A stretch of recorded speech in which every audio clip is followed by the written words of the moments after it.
Sei capace di dire non posso mangiare il riso tenendo le dita così? Non posso mangiare il riso. E allora mangia la merda. Por fin vi Salò o los 120 días de Sodoma, del gran director Pierpaolo Pasolini, película que durante mucho tiempo me estuvieron comentando en cada video. Si era un video de A Serbian Film, mencionaban que Salò es 1000 veces más perturbadora, o también se hablaba de Megan is Missing o Mártires. Y es que realmente yo ya tenía conocimiento de esta película, pero si algo busco hacer en este canal es aportar algo diferente a la opinión común que se tiene de estos filmes. En realidad de nada serviría hacer un video más de entre tantos diciendo lo mismo, que es perturbadora, que no la vean, que es asquerosa, horrible, etc. Si bien es cierto que es una película que es bastante fuerte y que se debe tener mucho cuidado con ella si eres sensible, no podemos quedarnos con la opinión fácil de no la vean, es perturbadora. Más bien para mí el enfoque real sería cuestionarnos por qué es perturbadora, cosa que intenté hacer con A Serbian Film y con Mártires. Y en este caso quise ir un paso más allá y no solo vi la película, sino que también me tomé el tiempo de leer el libro para tener una opinión muchísimo más precisa. Y debo decir que la película es la versión ultra light del libro, la versión Disney. Y eso ya es mucho decir. Pero antes de empezar de lleno, algunas advertencias. Primero, no apoyo en ningún momento las acciones de la película, y sé que es tonto decir esto ya que es bastante obvio, pero en serio hay gente que piensa que si no dices que es perturbadora y un asco es porque apoyas lo visto en la película, cuando nada que ver. También hay que entender que en la película se intenta dar un mensaje y que tiene mucho simbolismo, según palabras del propio director. Si tú solo logras ver lo sádico, puede que sea más problema del espectador que de la película. Segundo, anudado a lo anterior, decir que esta película no la puedes analizar desde la moralidad o la ética propia. Para todos está mal lo que pasa en ella y es horrible, pero para ver lo que tiene que decirnos es necesario verla con objetividad a los mensajes y simbología, porque si no solo estaremos viendo torturas de gratis. Por último, este video va algo largo, como pueden ver, y les dejaré el índice en la descripción para que puedan ir al punto que más les interese. Dicho esto, comencemos.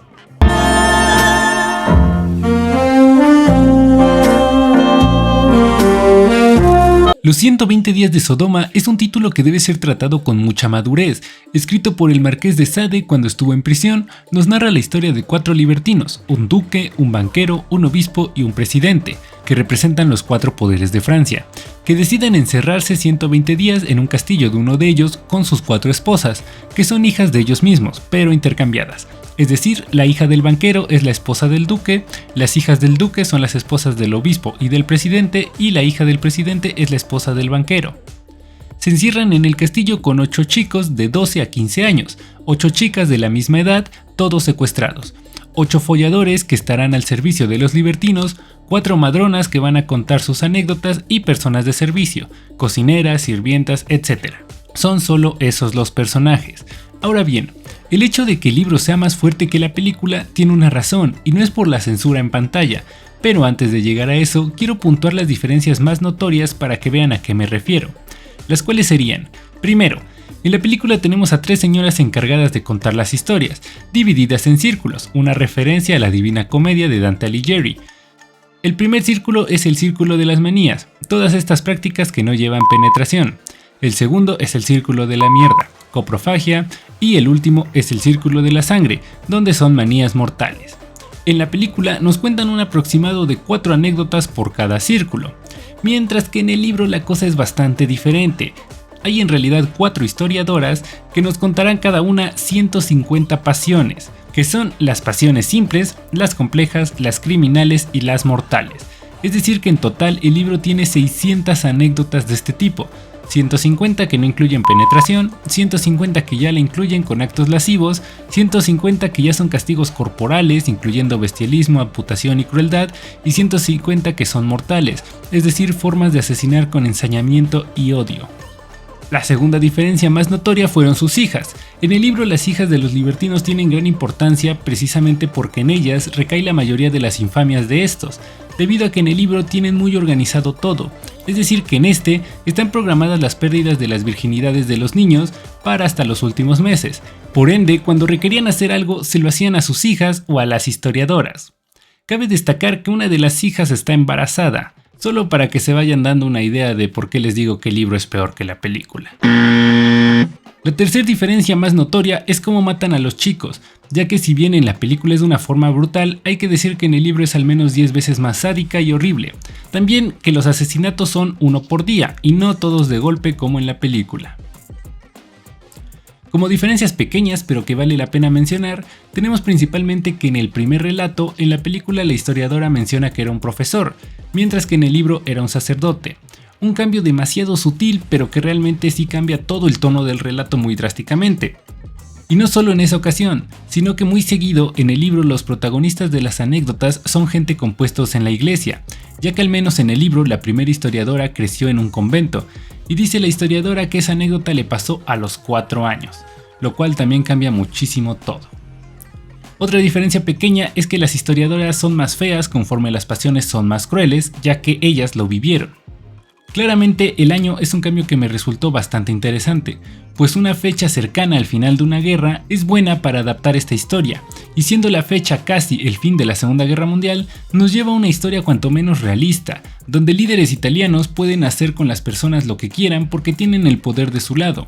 Una película que nos acerca a los horrores de la guerra en las personas, y nos acerca cuanto menos al neorrealismo italiano. Las prácticas en el libro no las realizan con un muñeco, sino con los libertinos. La elección de los niños es muchísimo más estricta en el libro. Tan solo de las niñas les presentaron 50 candidatas y tardaron 4 días en elegir. Y bueno, el destino de las que no eligieron ya se lo pueden imaginar.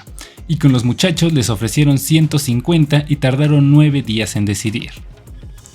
Los niños en el libro son más pequeños de lo que se nos muestra en la película, siendo el mayor de 15 y el menor de 12.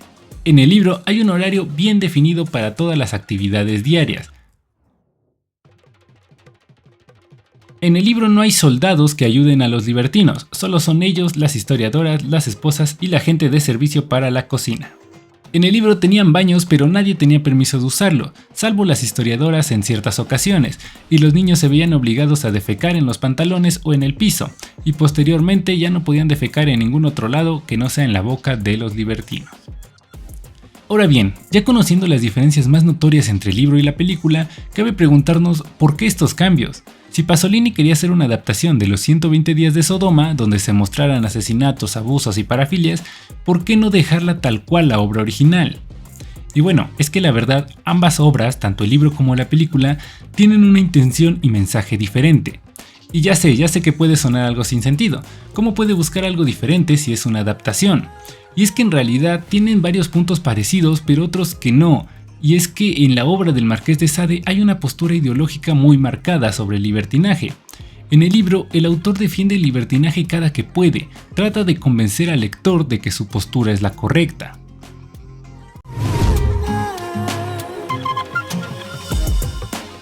El Marqués postula varias cosas en su libro.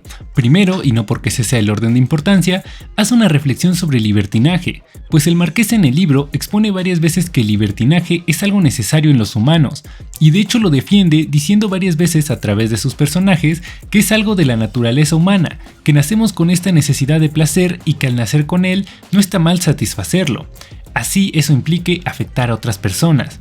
Y de hecho, en muchas ocasiones dice que es incluso más satisfactorio cuando se afectan a otras personas, pues para la postura que el Marqués da a sus personajes, piensan que la bondad y la compasión son virtudes inútiles e incluso perjudiciales, ya que estas hacen que las personas no se dejen llevar por el libertinaje y no cometan actos que según ellos son los más necesarios para el ser humano. Todo esto obviamente sabemos que es incorrecto y que el placer no debería estar por encima de las demás personas, pero es lo que los personajes del Marqués de Sade creen con profunda convicción y que repiten demasiadas veces en el libro, y en gran parte la razón de este. Y es que el Marqués tenía ideas bastante turbias respecto al mundo que se pueden observar en sus obras. Para empezar, para Sade, todas las personas son iguales, tienen el mismo valor y eso hace que todas sean intercambiables. Y para él, el hecho de que una persona se sacrifique por el placer de otra debería ser lo correcto, pues no importa si se pierde a alguien, si al final todos somos intercambiables. Pero entonces, ¿qué pasa con la persona que comete todos los actos de placer? Pues el Marqués de Sade también promovía el pensamiento ateísta, con el cual te liberas de todo castigo divino al que tanto temen los hombres, pues según él, gran parte de las personas no se entregan a los placeres por el miedo divino, y postuló varias veces que el hombre se vio en la necesidad de inventar a un creador por la imposibilidad de explicar lo que le rodea, entre otras cosas que no le parecían de las historias bíblicas. Lo segundo que dice es que el hombre que se entrega al mal no puede sucederle nada malo. Para el marqués, la virtud y la moralidad son dos cosas que traen males al hombre, y no por las consecuencias de sus actos, sino porque sin ellas solo quedaría el disfrute. Según el marqués, si quitamos todos los temas de culpa y de moralidad en las acciones, solo quedaría el goce. Estas dos ideas las expone demasiadas veces en sus obras, y con ellas dos logra una antítesis sobre si está mal lo que nos presenta en ellas, librándose de las leyes de Dios con el ateísmo y de las del hombre con esto último. Ejemplificando lo anterior, supongamos que tu vecino hizo un pastel y lo deja en una mesa fuera de su casa. Se te antoja demasiado, pero no haces nada porque a tu vecino le costó y porque robar está mal. Pues para el marqués, si quitamos la moralidad y las creencias, solo nos queda el disfrute. Entonces robaríamos el pastel para nuestro goce, lo cual según el marqués es lo correcto, ya que el goce es lo más importante. Todo esto, pero traspasado a lo sexual, son las ideas expuestas en el libro. Porque para el marqués también algo muy importante es volver lo desagradable en un objeto de goce, y así no habrá nada que pueda hacerle mal al hombre, pues sus pasiones se complacen con todo. Y es por eso que en los 120 días de Sodoma se hace un compendio de todas estas prácticas, y de hecho al inicio del libro el marqués escribe: sin duda, muchos de los extravíos que verás descritos te disgustarán, lo sé, pero habrá algunos que te enardecerán. Si no hubiésemos dicho todo, ¿cómo hubiésemos podido adivinar lo que te conviene?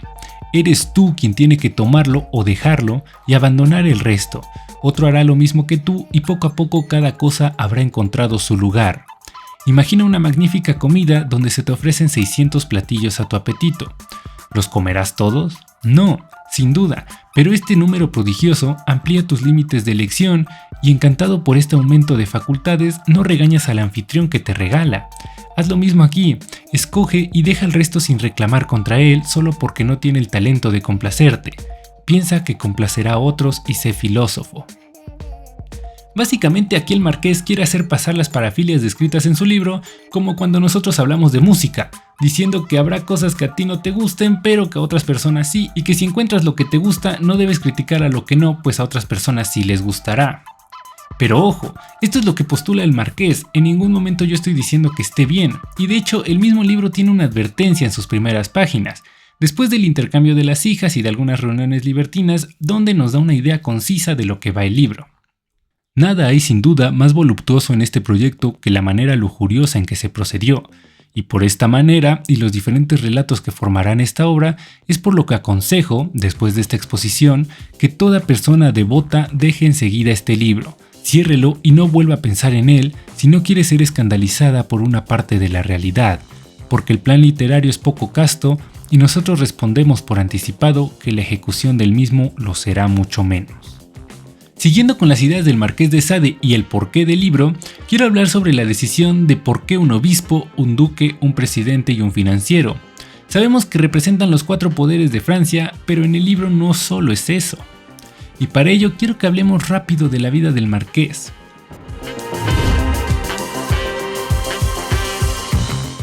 El Marqués de Sade nació un 2 de junio de 1740 en París, en una familia de la antigua nobleza provenzal. Su educación quedó a cargo de su tío, un sacerdote libertino en el monasterio benedicto de Saint-Leger de Breuil. Para sus 10 años, el marqués ya había visto diversas orgías organizadas por su tío. Ingresó en la escuela de caballería de la Guerra Real y participó en la Guerra de los 7 años con el ejército francés cuando tenía 23 años. Meses después contrae matrimonio con René de Montreuil, la hija de un nuevo rico de París. Su suegra, la señora de Montreuil, será a partir de entonces su peor enemiga, pues debido a ella es que lo encarcelarán y de hecho el marqués pasa bastante tiempo de su vida en prisiones y huyendo de ellas. Su esposa René lo apoyaría siempre, incluso se dice que ella organizaba orgías para él, pero después de un largo encierro en prisión, René deja de recibirlo y el marqués decide simplemente irse con Constance, una actriz con la que vivirá hasta los últimos tristes años de su vida, pues caía largas temporadas en prisión y muchas veces cuando salía de ahí intentaba vivir de sus novelas u obras de teatro sin mucho éxito, llegando al punto de hasta mendigar y Constance vender su ropa, para al final ser detenido nuevamente y ser metido en el asilo para locos de Charenton. Ahora podemos ver que su educación dependió de un sacerdote libertino en un monasterio, en la historia del libro tenemos a un obispo. Nació en una familia noble y la familia de su primera esposa también poseía riquezas. Tenemos a un duque en el libro. Casi al final de su vida pasó por mucha pobreza y mucha carencia.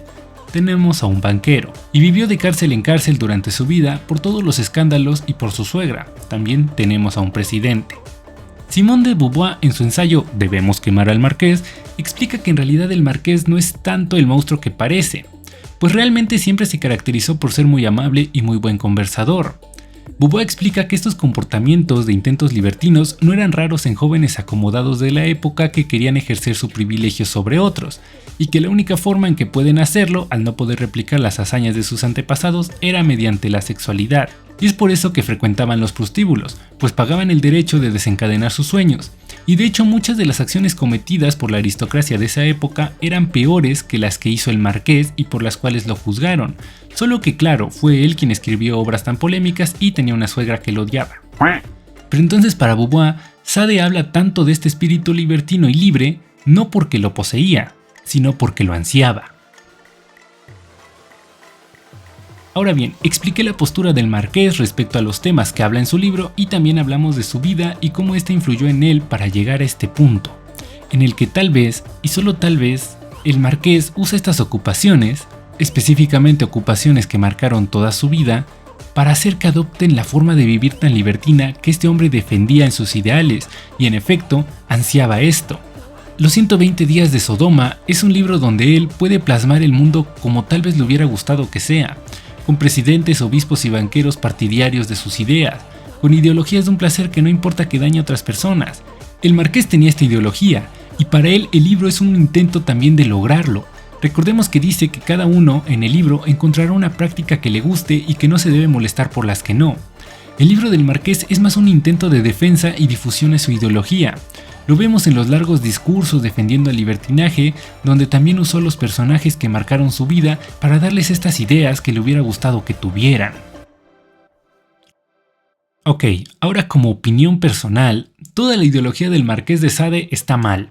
Primero, hablamos de un pensamiento de alguien de 1790, o sea más de 200 años atrás y que incluso para esa época fue inaceptable.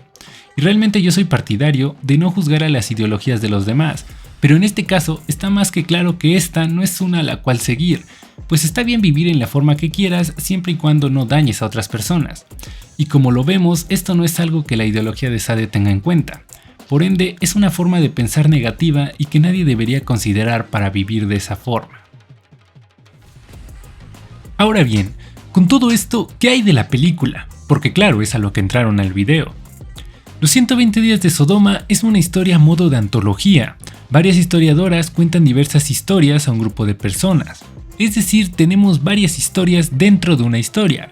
Esto nos suena bastante a las 1001 noches, donde Scheherazade cuenta varias historias al hombre que toma por esposo para evitar que la mate, debido a que mata a todas sus esposas por miedo a una infidelidad, y ella le cuenta historias pero no las termina para tenerlo con la intriga de en qué acaba, y para que la deje vivir para terminar la historia, y así se lo lleva por 1001 noches.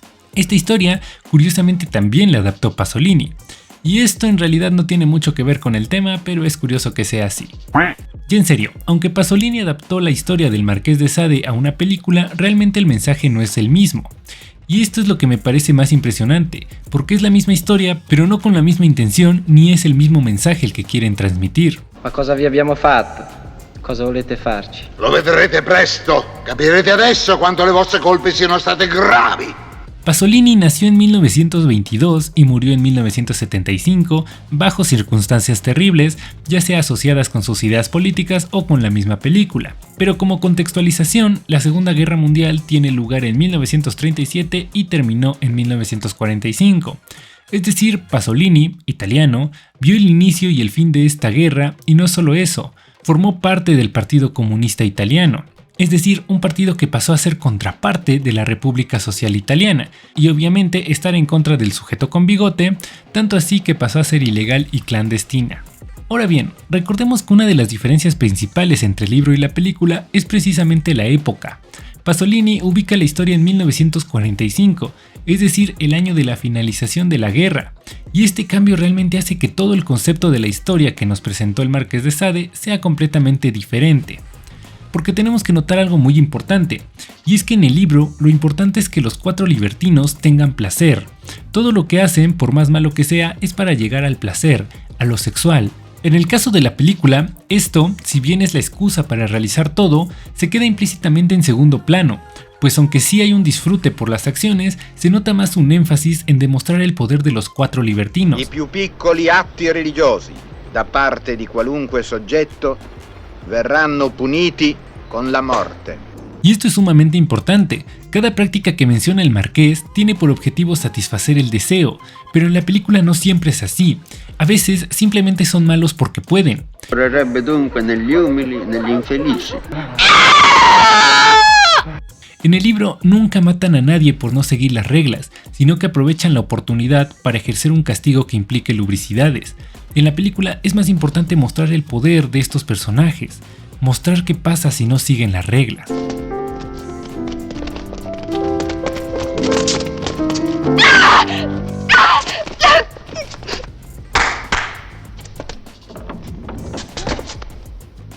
Por eso las diferencias son importantes. El por qué las muertes de los jóvenes fueron una por una en el libro es porque era importante para los libertinos llegar a castigos específicos para lograr la excitación y tomar tiempo con cada uno. Y en la película el hecho de tener tantas vidas en su poder es la causa de su placer. Por eso no se concentran tan minuciosamente en la elección de los jóvenes como en el libro, porque las ideas del marqués sobre el placer como importancia suprema pasan a segundo plano y aquí las ocupaciones de los protagonistas pasan de representar personajes de la vida del marqués a ser la representación exacta de los 4 poderes más importantes del mundo. El presidente obviamente representa el poder político, el magistrado el poder jurídico, el obispo el poder eclesiástico y el duque representa el poder monárquico. Los 4 poderes que rigen el mundo y que literalmente nos hacen comer mierda porque pueden hacerlo. Y es que en la película es literal, pero en el mundo real lo hacen de forma figurativa. Mangia, mangia, mia diletta sposa. Devi rinforzarti. Y es que Pasolini dijo que la película era altamente simbólica y metafórica. Y él mismo dijo que la parte de la comida era en crítica a las comidas en masa, pero realmente para cuando murió aún seguía siendo amenazado por haber pertenecido al Partido Comunista. Incluso el tipo que acusaron y encerraron por matarlo dijo que en realidad no fue él, que fueron 3 personas jóvenes que lo insultaron diciéndole sucio comunista. Pero la realidad es que Pasolini pasó su juventud en Salò, donde vio gran parte de los horrores de la guerra y claro, le agregó el nombre de esta ciudad a la película, ya que el libro se llama simplemente Los 120 días de Sodoma. Y es que dense cuenta de algo. El título de la película es Salò o Los 120 días de Sodoma, haciendo como nota a que los hechos sucedidos en la Segunda Guerra Mundial o bien podrían ser la ciudad de Salò donde vio todo esto, o bien estas atrocidades podrían estar salidas del libro de Los 120 días de Sodoma. Y es que Salò es una ciudad que los italianos piensan como recordatorio de las atrocidades de Benito Mussolini y su régimen fascista, pues es la ciudad que este régimen convirtió en su capital y para Pasolini tendría todo esto muchísimo más significado, ya que su hermano fue asesinado allí. Después de conocer el contexto del libro y el contexto de la película, realmente nos damos cuenta de que tienen un significado diferente uno del otro y que la mayoría de la gente normalmente le adjudica el mensaje que quiere dar el libro a la película. Y realmente esto es algo incorrecto de hacer porque, como ya vimos, tienen intenciones diferentes. Y ahora ya entendemos por qué en cierto punto de la película nos muestran el puño comunista, un símbolo antifascista que expresa unidad, fuerza y desafío.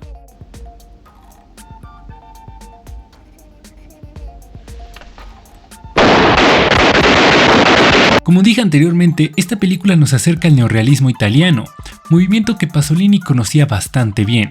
Una corriente cinematográfica que retrataba la fatalidad de la Segunda Guerra Mundial ubicándose en la posguerra, donde tuvimos obras como Alemania Año Cero. Un niño provoca la muerte de su padre y se suicida por falta de dinero.